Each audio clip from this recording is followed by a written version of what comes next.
নির্বাচনী প্রক্রিয়ায় নাটকীয়ভাবে রিফাইন্ড আওয়ামী লীগ দৃশ্যপটে 80 আসন টার্গেট। দর্শক, রিফাইন্ড আওয়ামী লীগ, সে ওয়াকারের রিফাইন্ড আওয়ামী লীগ, যেটা হাসনাত আব্দুল্লাহকে বলেছিল, সাজিদকে বলেছিল, এটা নিয়ে অনেক পুরোনো ঘটনা, যে আওয়ামী লীগ না থাকলে বাংলাদেশের রাজনীতি একটা শূন্যতা বিরাজ করছে বা করবে, আওয়ামী লীগ থাকা উচিত। ঠিক আছে, যারা অপরাধ করেছে তাদের ফাঁসি হবে বা তাদের শাস্তি হবে, বা তারা নির্বাচন করতে পারবে না, রাজনীতি করতে পারবে না। কিন্তু যারা ফৌজদারি মামলা আসামি নয়, তুলনামূলকভাবে একটু ক্লিন ইমেজের, তাদের নেতৃত্বে থাকতে পারে সাবের হোসেন চৌধুরী, এরকম কথাবার্তা চলছিল যে তাদেরকে দিয়ে একটা রিফাইন্ড আওয়ামী লীগ করা হোক। সেটা না মানলে নির্বাচন পার্টিসিপেটরি বা ইনক্লুসিভ হবে না। এটা ছিল মিস্টার ওয়াকারুজ্জামানের থিওরি, এবং এটা ছিল রয়ের থিওরি, ভারতের থিওরি। রয় এবং ভারত থেকে ওয়াকার, সেখান থেকে বিএনপিও এটা মেনেছিল। কিন্তু এনসিপি জামাতের কারণে এই রিফাইন্ড আওয়ামী লীগ সব নাই হয়ে গেছে। কিন্তু আমাদের সবাইকে ঘোল খাওয়াই আমরা দেখতে পাচ্ছি রিফাইন্ড আওয়ামী লীগ নির্বাচনের এই প্রক্রিয়ার মধ্যে আছে, দৃশ্যপটে অলরেডি এসেছে। কিন্তু এটা নিয়ে এমন সূক্ষ্মভাবে খেলা চলছে যে মিডিয়াও তেমন কোনো আলাপ আলোচনা নেই, অথচ রিফাইন্ড আওয়ামী লীগ আছে। তাদের টার্গেট 80 আসন, 80 পারবে না। আপনারা হয়তো দেখতে পারেন যে 10, 15, 20, 30 থেকে যেতে পারে, যে আওয়ামী লীগের আসন সংখ্যা এই নির্বাচনে 30, অথচ আওয়ামী লীগ কিন্তু নাই। অদৃশ্যভাবে দেখবেন যে 30 জন। এটা অনেক সত্যি। একসময় বিএনপি 33 আসন নিয়ে বিরোধী দল ছিল, বা জাতীয় পার্টি এই 33, 30 এগুলো নিয়ে বিরোধী দল হয়। এইভাবে দর্শক, বিরোধী দলের মতো শক্তিশালী দল হিসেবে সংসদই থাকতে পারে বা থাকতে চায়। কিভাবে আমি এটা দেখাবো। প্রথম কথা হচ্ছে, জাতীয় পার্টির প্রার্থীদের একটা বড় অংশের প্রার্থিতা বৈধ হবে, এতে কোনো সন্দেহ নেই, এবং তারা নির্বাচনে টিকে যাচ্ছে এজেন্সির সহায়তায়। এজেন্সি বলেছে, এটা আখতার স্পষ্ট করেছে যে এজেন্সির খেলা জাতীয় পার্টিকে নির্বাচনে অংশগ্রহণ করতে দেয়। এজেন্সি বলেছে যে আপনারা করেন, আমরা দেখবো। নির্বাচনী প্রচারণা চালাতে না পারলেও সমস্যা নেই, জাস্ট আওয়ামী সমর্থিত প্রার্থী, এটা আপনারা ইশারা ইঙ্গিতে বুঝিয়ে দিন, আওয়ামী ভোট ব্যাংক, ওগুলোর মাধ্যমে আপনারা জিতে যাবেন। এই ধরনের খেলা চলছে, এবং আসলেই সুষ্ঠু নির্বাচন হলো, ইটস ট্রু, এটা আমার অবজারভেশন। বাংলাদেশে দেখেন দুইটা বিষয়, কেন আওয়ামী লীগ সমর্থিত অনেকে জাতীয় পার্টি রূপে হোক আর স্বতন্ত্র রূপে হোক জিতবে, এবং তারা মাঠে আছে, আমি সেটা দেখাবো এই আলোচনায়। তারা জিতবে কেন সেটা, জাতীয় পার্টি আছে এটা তো আপনারা জানেন। আর আওয়ামী লীগ সমর্থিত অনেকে, এই খবরটা একটু দিই তাহলে বুঝতে সুবিধা হবে। আওয়ামী লীগের কেন্দ্রীয় নেতা বাশারের মনোনয়নপত্র বৈধ ঘোষণা, এর আগে আরেকজন একরাম নাকার মনোনয়নপত্র বৈধ নিয়ে অনেক আলোচনা হয়েছে। এখন এই বৈধ এটা আপনি বাতিল করতে পারবেন না, এটা এজেন্সি আপনাকে এই সিস্টেমে এই পর্যন্ত এনেছে। আওয়ামী লীগের কেন্দ্রীয় নেতা মনোনয়নপত্র সাবমিট করেছে, তারপরে বৈধ হয়েছে, আপনি বাতিল করবেন কিভাবে? মামলা আছে, মামলা থাকলেই যে এটা কোথায় পেয়েছেন? যেমন একরামের ক্ষেত্রে বলা হয়েছিল, যেটা নিয়ে একটু তোলপাড় হয়েছিল, যে মামলা আছে, মামলা থাকলে কি তার প্রার্থীতা বাতিল হয়? জেলে থেকেও তো এমপি হওয়া যায়, সাজা হলে নির্বাচন করতে পারে না, কিন্তু মামলা থাকলে তো কোনো সমস্যা নেই। মামলার তথ্যটা উল্লেখ করতে হয় হলফনামায়, যে এই কটা মামলা আছে। আপনার যত মামলা থাকে, তবে ট্রাইব্যুনালে, আইসিডিতে যদি মামলা থাকে মানবতা বিরোধী অপরাধে, সেখানে মামলা চার্জশিট হয়ে গেলে, মানে অভিযোগপত্র দাখিল করলে সাজা হওয়ার আগেই সে অযোগ্য নির্বাচনে। কিন্তু অন্য কোনো কোর্টে মামলা থাকলে নির্বাচনের অযোগ্য না। এই ক্ষেত্রে আওয়ামী লীগের যেসব প্রার্থী টিকে গেছে বা আছে নানানভাবে, আবার অনেকে আছে যে স্বতন্ত্র রূপে আছে, নানান রূপে আছে, এবং তারা জিতবে। অথবা আওয়ামী লীগের একটা শক্তিশালী পার্টিসিপেশন বিভিন্ন রূপে আগামী পার্লামেন্টে আপনারা দেখতে পাবেন। আমাদের বিপ্লব যে কতটা সফল হয়েছে বা কতটা ব্যর্থ হয়েছে, এর মধ্য দিয়েই বোঝা যায়। সবাইকে ঘোল খাওয়িয়ে এজেন্সি, ডিজিএফআই, বিভিন্ন গোয়েন্দা সংস্থা, যেখানে রন্ধ্রে রন্ধ্রে আওয়ামী দোসর, তারা আওয়ামী লীগের একটা শক্তিশালী পার্টিসিপেশন, আওয়ামী লীগ নিষিদ্ধ থাকা সত্ত্বেও পার্লামেন্টে নিশ্চিত করতে যাচ্ছে, এবং এটা হবে। কেন হবে, কেন জিতবে? সুষ্ঠু নির্বাচন হলেও, কালচুপি হলে তো কথাই নেই, সুষ্ঠু হলে বা প্রশাসনের মেকানিজম হলে, গোয়েন্দা সংস্থার মেকানিজম, নির্বাচন যদি হয়, তাহলে তো জিতবে, তারা জিতিয়ে দেবে সিস্টেমে। আর সুষ্ঠু নির্বাচন হলেও জিতবে। এই হিসাবটা একটু বলে দেখেন, এটা একটু হাস লাগতে পারে আপনাদের কাছে। আওয়ামী লীগ গণহত্যাকারী, অপরাধী, সব ঠিক আছে, কিন্তু তারপরও আওয়ামী লীগের একটা বিশাল সমর্থক গোষ্ঠী আছে যারা অন্ধ, যে যতই অপরাধ করুক আমরা হাসিনা, শেখ মুজিব, আওয়ামী লীগ। তো অতএব আছে, তাদেরকে পিটানো উচিত, ঠিক আছে, কিন্তু তারা আছে এবং তারা ভোটার, তাদের ভোটিং রাইট আছে, নাম্বার ওয়ান। দ্বিতীয় হচ্ছে, এই দেশটা স্বাধীন হয়েছে আওয়ামী লীগের নামে, মুক্তিযুদ্ধ হয়েছে আওয়ামী লীগের নেতৃত্বে, এবং মুক্তিযুদ্ধ হয়েছে শেখ মুজিবের নামে। মুক্তিযুদ্ধকালীন যে সরকার, সেটা ছিল আওয়ামী লীগ সরকার। মুক্তিযুদ্ধকালীন একমাত্র দল এখন আওয়ামী লীগ। বিএনপি মূলত রাজাকারদের দল। বিএনপি সারা জীবন রাজাকারদের, বিএনপি প্রতিষ্ঠিতই হয়েছে রাজাকারদের মাধ্যমে, সাজিদের হাত ধরে, এবং ইচ্ছাকৃতভাবে জিয়াউর রহমান রাজাকারদের বিএনপিতে ইনকর্পোরেট করেছে, যাতে ভারতকে বার্তা দেওয়া যায় আওয়ামী লীগের বিরুদ্ধে রাজনীতি করা যায়, ভারত বিরোধী অংশকে অ্যাট্রাক্ট করা যায়। এটা একটা পয়েন্ট। অতএব এদেশের মুক্তিযুদ্ধের নেতৃত্বে যারা ছিল, এবং যেহেতু মুক্তিযুদ্ধকালীন কোনো গুরুত্বপূর্ণ দল এখন নেই, বিএনপির জন্ম মুক্তিযুদ্ধের অনেক পর, অতএব মুক্তিযুদ্ধের রাজনীতির সাথে বিএনপির কোনো সম্পর্ক নেই, মানে তারা এটা কোনো ক্রেডিট দাবি করতে পারে না। এই মুক্তিযুদ্ধ ব্যবসা বলেন আর যা বলেন, কিছু লোককে এই পয়েন্টে আপনি ধরে রাখতে পারবেন, যেটা আওয়ামী লীগ পেরেছে। আবার তুলনামূলক বিবেচনায় 5 আগস্টের পর যারা আওয়ামী লীগকে ঘৃণা করতো, বিএনপির ভয়ানক চাঁদাবাজি এবং ভয়ানক সন্ত্রাস দেখে তারা অনেকে মনে করছে যে আওয়ামী লীগ খারাপ হলেও বিএনপির চাইতে তো ভালো, অতএব আওয়ামী লীগই ভালো। উন্নয়নের দিক থেকে হাসিনা অনেক উন্নয়ন করেছে, বিএনপি কি করেছে? আওয়ামী লীগ চাঁদা নিত 80 টাকা, ওখান থেকে বিএনপির 120 টাকা। আগেই তো ভালো ছিলাম, এ কারণেও আওয়ামী লীগের একটা ভোট ব্যাংক কিন্তু এখন আছে, এটা অস্বীকার করার কোনো সুযোগ নেই। আবার রাজনীতির কিছু শূন্যতা আছে, এটা জামাতের লোকজনের কাছে একটু খারাপ লাগতে পারে। যেমন দেখেন, এখন নির্বাচন হচ্ছে আওয়ামী লীগ ভার্সেস দাঁড়িপাল্লা ভার্সেস ধানের শীষ। এখন এখানে বিএনপি অনেক আসন জিতবে, যেটা কিছুতেই জেতা উচিত না, কারণ মানুষ বিএনপিকে দেখতে পারে না, বিএনপির মধ্যে ক্ষুব্ধ। তারপরও অনিবার্য বাস্তবতায় বিএনপি অনেক জায়গায় জিতে যাবে। কেন জিতে যাবে? বিএনপি এত খারাপ, এত চাঁদাবাজি করেছে, সন্ত্রাস করেছে, তারপরও বিএনপির বিরুদ্ধে শক্তিশালী জামাতের প্রার্থী নেই। জামাতের প্রার্থী যিনি, তিনি যোগ্য না, তার হ্যারম নেই, পাওয়ার পলিটিক্স করতে পারে না, যথাযথ পলিসি মেক করতে পারেনি, তার অভিজ্ঞতা নেই, নির্বাচনী রাজনীতি এগুলো বুঝে না। কিন্তু মানুষ কিন্তু বিএনপির উপর ক্ষুব্ধ এবং জামাতকে চায়, এটাও ঠিক। কিন্তু ব্যালট মানে জনগণের সমর্থনটা ব্যালট বক্স পর্যন্ত নিতে জামাতের অনেক প্রার্থী পারবে না। অতএব যেখানে বিএনপির প্রার্থী জেতার কথা না, সেখানে জামাতের দুর্বলতার কারণে বিএনপি জিতে যাবে। তবে এইখানে যদি আওয়ামী লীগ সমর্থিত কোনো শক্তিশালী স্বতন্ত্র প্রার্থী থাকতো, তাহলে বিএনপি জিততে পারতো না, জামাতের দুর্বল প্রার্থী জিততে পারতো না, জিততো আওয়ামী লীগ। এখন মানে এটা কিন্তু একটা মেকানিজম। যেমন গোপালগঞ্জ ফরিদপুরের একটা অংশ, সেখানে বিএনপি হয়তো জিতবে, জামাত জিততে পারবে না, কিছুতেই জিততে পারবে না, আমি জানি। জামাত জিতবে বগুড়া, রাজশাহী, রংপুর, ওইসব জায়গায় বেশি, ঢাকার আশেপাশেও জিতবে কিছু, কিন্তু গোপালগঞ্জে জামাত কোথাও জিততে পারবে বলে আমার মনে হয় না। সেখানে জিতবে কারা? এই যে দেখেন, ফরিদপুর অঞ্চলে ত্রয়োদশ জাতীয় সংসদ নির্বাচনে ফরিদপুর 1 আসনে মধুখালী, বলমারি, আলফাডাঙ্গা মনোনয়ন যাচাই বাছাই কালে মনোনয়নপত্র আবেদনকারী 15 জনের মধ্যে 8 জনের প্রার্থীতা বাতিল হয়েছে, কিন্তু টিকে গেছে সাবেক আওয়ামী লীগ নেতা এবং এজাহারভুক্ত আসামি আবুল বাশার খান। এরকম অনেকে টিকে গেছে এবং টিকে যাবে। দিন শেষে এইভাবে ফাঁকে ফোকরে বেশ কিছু সংখ্যক আওয়ামী সমর্থিত সংসদ সদস্য জাতীয় পার্টির রূপে, স্বতন্ত্র রূপে আপনারা আগামী সংসদে দেখতে পাবেন। বাংলাদেশের কূটনীতি এখন কতটা শক্তিশালী, কতটা স্মার্ট, কতটা দক্ষ, spite of having huge limitations. Overnight সবকিছু ঠিক হয়ে যায় না, বাট 55 বছরের ইতিহাসে বাংলাদেশ যে এখন কতটা শক্তিশালী, ডক্টর ইউনূস পুরো বিশ্বকে দেখিয়ে দিচ্ছেন যে না, বাংলাদেশ এখন চোখে চোখ রেখে কথা বলতে পারে, মাথা উঁচু করে দাঁড়াতে পারে, কাউকে পরোয়া করে না। গোলামীর দিন শেষ, আজাদির বাংলাদেশ, স্বাধীন বাংলাদেশ, ছোট্ট বাংলাদেশ কিন্তু স্বাধীন সার্বভৌম বাংলাদেশ। এ বাংলাদেশ আত্মসম্মান আছে, এ বাংলাদেশ চোখে চোখ রেখে কথা বলতে পারে, কার ধমকের কাছে মাথা নত করে না, পাল্টা জবাব দিতে পারে, ইট মারলে পাটকেল মারতে পারে, থাপ্পড় একটা দিলে আরেকটা দিতে পারে। বাংলাদেশ এখন সেই জায়গায় এসে পৌঁছেছে, পুরো বিশ্বকে ইউনূস দেখিয়ে দিচ্ছে, জানিয়ে দিচ্ছে। অসাধারণ কূটনীতি। তো বাংলাদেশের কূটনীতির একটা বিশেষ দিক, একটা নতুন এডিশন, বাংলাদেশ যে অসাধারণ কূটনীতি খেলা খেলতে পারে, এটা এখন আপনাদের সামনে উপস্থাপন করবো। দর্শক, আপনারা জানেন ভারতের সাথে বাংলাদেশের একটা কূটনৈতিক উত্তেজনা চলছে রিগার্ডিং ক্রিকেটার মোস্তাফিজুর রহমান। এটা নজিরবিহীন যে ক্রিকেট খেলার মধ্যে এভাবে রাজনীতি ভারত অতীতে সাধারণত ঢোকায়নি। পাকিস্তান ভারত খেলা, পাকিস্তান ভারত ম্যাচ ভারতের মাটিতে, এটা অনেকবার আমরা দেখেছি যে অনেক হুমকি থ্রেট ছিল, তারপরও সব মিলে ভারতের মাটিতে পাকিস্তানের ম্যাচ, ভারত সরকারের নজিরবিহীন নিরাপত্তা বলয় আমরা দেখেছি, অনেকের বিক্ষোভ ছিল। তারপরও খেলাটা, যেহেতু সবচেয়ে শক্তিশালী ক্রিকেট বোর্ড এখন ভারত, তারাই খেলাটা রাজনীতি মুক্ত রেখেছিল অতীতে। ছোটখাটো কিছু রাজনীতি করলেও তাদের পেশাদারিত্বের জায়গাটা ঠিক ছিল, আর এই কারণে ভারত ক্রিকেট বিশ্বে অন্যতম বা সবচেয়ে শক্তিশালী অবস্থানে আছে। সেই ভারত এই প্রথম উগ্র হিন্দুত্ববাদী সন্ত্রাসীদের কাছে হার মানল। তারা সন্ত্রাসীদের হুমকিতে মুস্তাফিজুর রহমানকে বাদ দিয়ে দিল। এটা অবশ্য যে অভিযোগে বাদ দিয়ে দিল, এটা বাংলাদেশের বিরুদ্ধে যুদ্ধ ঘোষণার একটা গ্রাউন্ড। কিভাবে? যে বাংলাদেশে সাম্প্রদায়িক হামলা হচ্ছে, বাংলাদেশের সংখ্যালঘু নির্যাতন হচ্ছে, আর এইসব কারণে কিন্তু humanitarian intervention, that means military intervention, মানে হামলা করা যায় সহজ কথায়, যে এই আমার এই গোষ্ঠীকে বাঁচাতে হামলা। পৃথিবীতে যত হামলা হয়, যেমন আপনি যদি যুক্তরাষ্ট্র পৃথিবীতে যে সব জায়গায় হামলা করেছে তার ইতিহাস দেখেন, সেই পানামার কথা বলেন, যেহেতু ধরে আনার বিষয়টা এখন সামনে আসে যে কোন দেশের প্রেসিডেন্টকে যুক্তরাষ্ট্র ধরে এনেছে, সরাসরি যুক্তরাষ্ট্র সেনাবাহিনী যে আক্রমণ করে গ্রেপ্তার করেছে, পানামা 1989 সম্ভবত। এবার এই ভেনেজুয়েলা আপনারা দেখলেন, এছাড়া ইরাকে হয়েছিল, আফগানিস্তানের চেষ্টা করেছে, সাদ্দামকে ধরেছিল না বাংকার থেকে, মনে আছে, যুক্তরাষ্ট্র সেনাবাহিনী। এরকম আরো বেশ কয়েক জায়গায় যুক্তরাষ্ট্রের মিলিটারি অপারেশনসের হিস্ট্রি রয়েছে।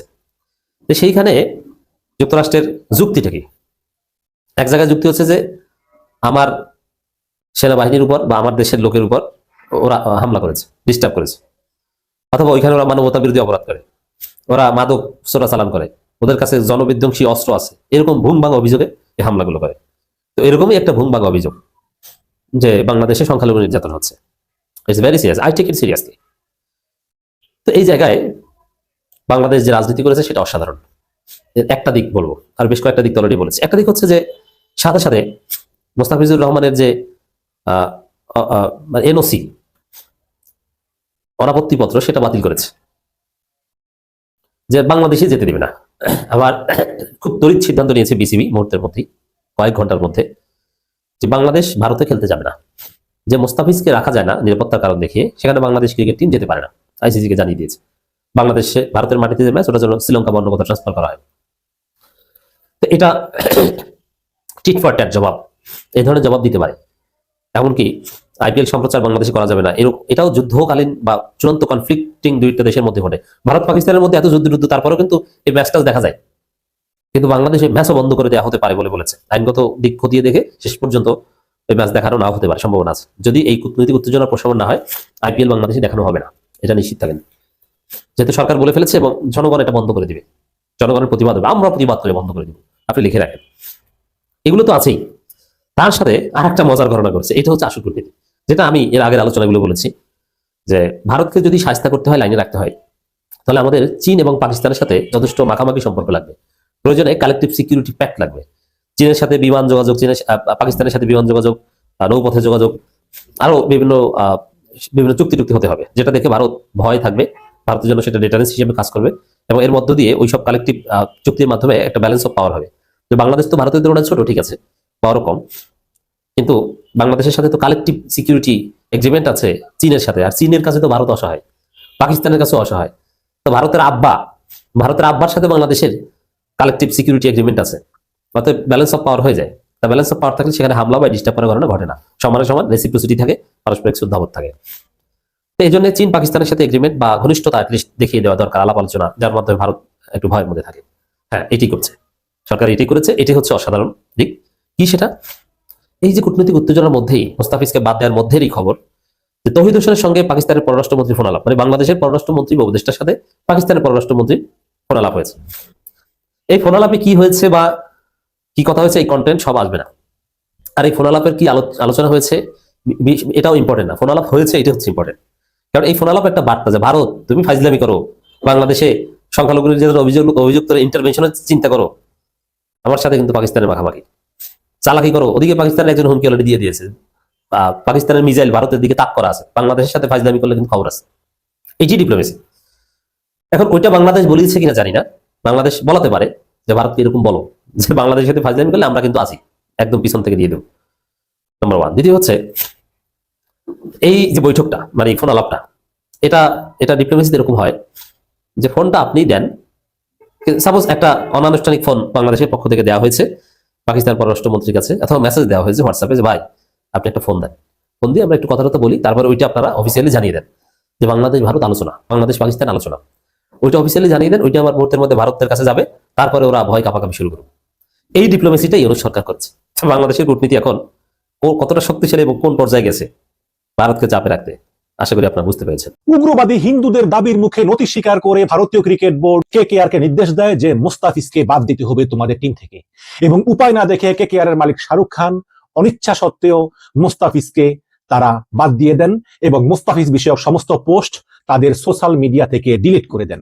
দর্শক, মাত্র কিছুদিন আগে মুস্তাফিজকে প্রায় 9 কোটি রুপি দিয়ে এই কলকাতা নাইট রাইডার্স কিনে নিয়েছিল, এবং তারপর থেকে ধারণা করা হচ্ছিল যে উগ্র হিন্দুবাদীরা হয়তো এই হাসিনার পালিয়ে যাওয়াকে সহ্য করতে পারতেছেন না, এই কারণে বিভিন্ন জায়গায় হিন্দু নির্যাতনের অভিযোগ তুলে তারা এই মুস্তাফিজকে আসলে খেলতে দিবেন না, তারা হুমকি দিচ্ছেন, তারা প্রতিহত করবেন, তারা গন্ডগোল করবেন, পিচ খুঁড়ে ফেলবেন, ইত্যাদি ইত্যাদি। তো এগুলো সবই ছিল বিচ্ছিন্নভাবে উগ্র হিন্দুত্ববাদীদের আসলে একটা উস্কানি। কিন্তু এই উস্কানিতে পা দিয়ে খোদ ভারতীয় ক্রিকেট বোর্ড বিসিসিআই তারা নির্দেশ দিল যে মুস্তাফিজকে বাদ দিতে হবে এবং অন্য খেলোয়াড় নিতে হবে। সুতরাং মুস্তাফিজকে বাদ দেওয়া হলো, এবং এরপরই বাংলাদেশ সরকার, এটা কিন্তু গোলামী সরকার নয়, এটা কিন্তু হাসিনা সরকার নয়, এটা হচ্ছে ইউনূস সরকার, তারা এই সন্ধ্যাবেলায় জরুরি বৈঠকে বসলো এবং আসিফ মাহমুদ সজীব ভুইয়ার পদত্যাগের পর বর্তমানে ক্রীড়া উপদেষ্টা হলেন আসিফ নজরুল।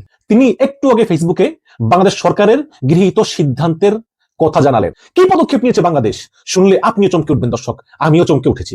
ওই সিদ্ধান্তের শেষ লাইন হচ্ছে গোলামীর দিন শেষ। আমি একটু আসিফ নজরুলের ফেসবুক পোস্ট আপনাদেরকে পড়ে শোনাই।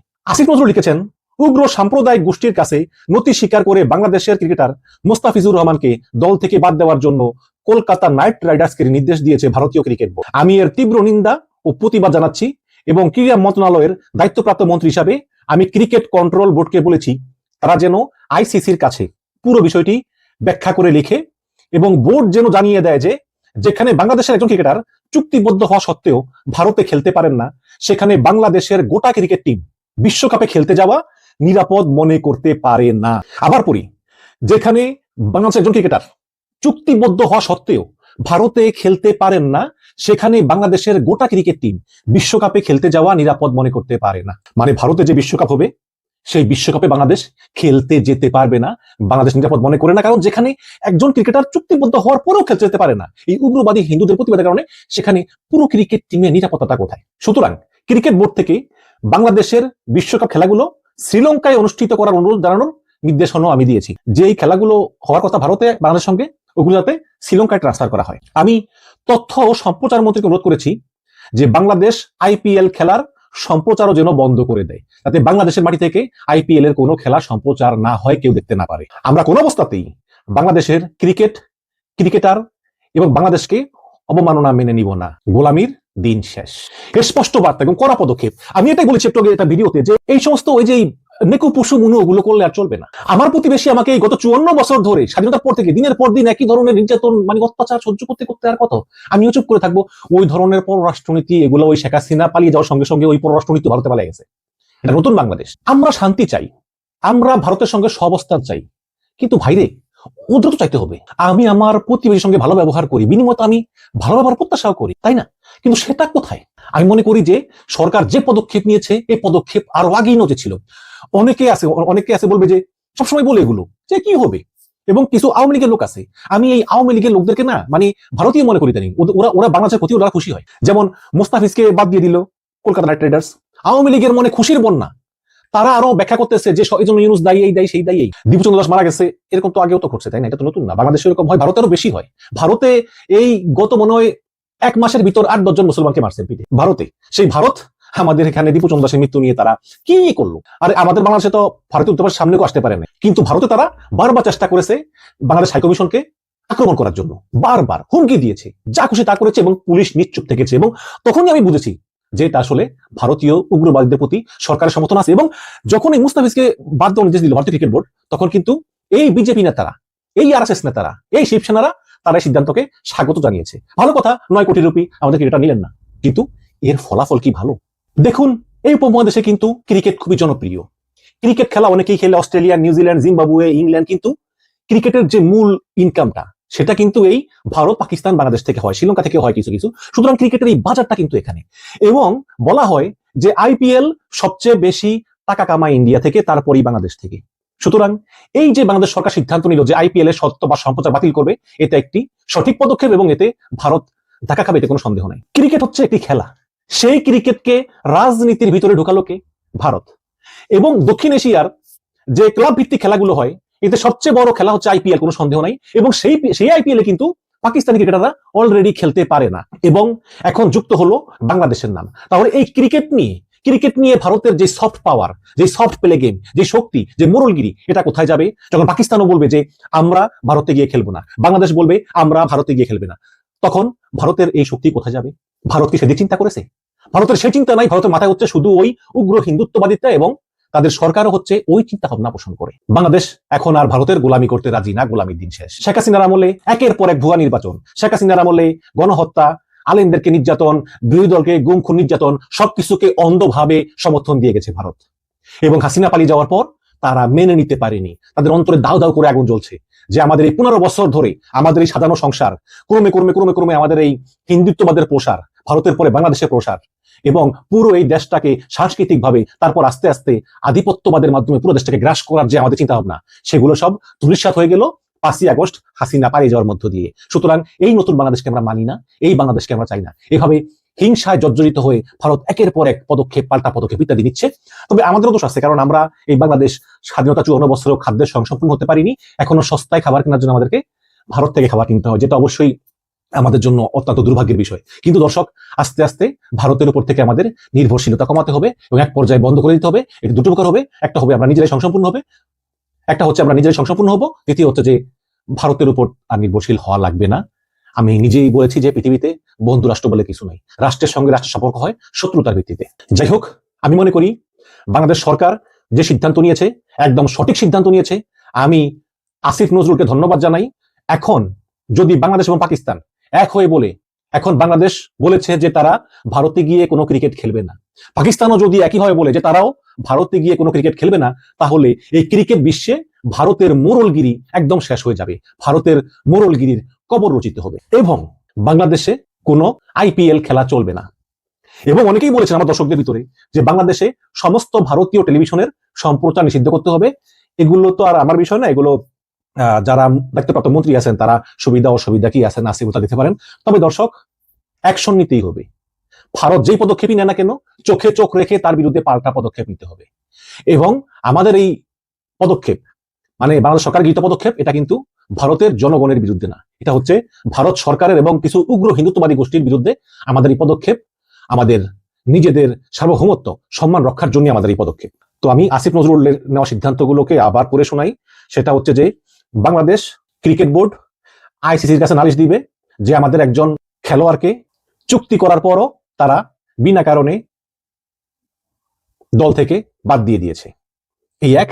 এবং দ্বিতীয় হচ্ছে যে আমাদের ওয়ার্ল্ড কাপ টিম আমরা ভারতে গিয়ে খেলবো না, কারণ ভারতে আমরা নিরাপত্তা বোধ করতেছি না, কারণ যেখানে আমাদের মাত্র একজন খেলোয়াড়, সে চুক্তিবদ্ধ হওয়ার পরেও সে ভয় যেতে পারতেছে না, সে চুক্তিবদ্ধ হওয়ার পরও তাকে বাদ দেওয়া হয়েছে উগ্রবাদীদের হুমকিতে। সেখানে আমাদের পুরো ক্রিকেট টিম সহ আরো লজিস্টিক সহ ম্যানেজার সহ সবাই কি হয়ে যাবো। সুতরাং আমরা ভারতে যাব না, বাংলাদেশের ম্যাচগুলো শ্রীলঙ্কায় ট্রান্সফার করতে হবে। আর তৃতীয়ত, বাংলাদেশে আইপিএল খেলা সম্প্রচারও বন্ধ করে দিতে হবে। তোমরা ওই যে ওই 9 কোটি টাকার ওই যে ইয়ে করছো যে মুস্তাফিজ 9 কোটি টাকা নিবে, এইসব পদক্ষেপে তোমাদের শত শত কোটি টাকা চলে যাবে। ইট মেরেছ, এখন পাটকেলটি খাবে। এখন থেকে এটাই চলবে। এবং আসিফ নজরুল তার ফেসবুক পোস্ট শেষ করেছেন এই লিখে যে গোলামির দিন শেষ, এটা হচ্ছে নতুন বাংলাদেশ। সবাইকে ধন্যবাদ।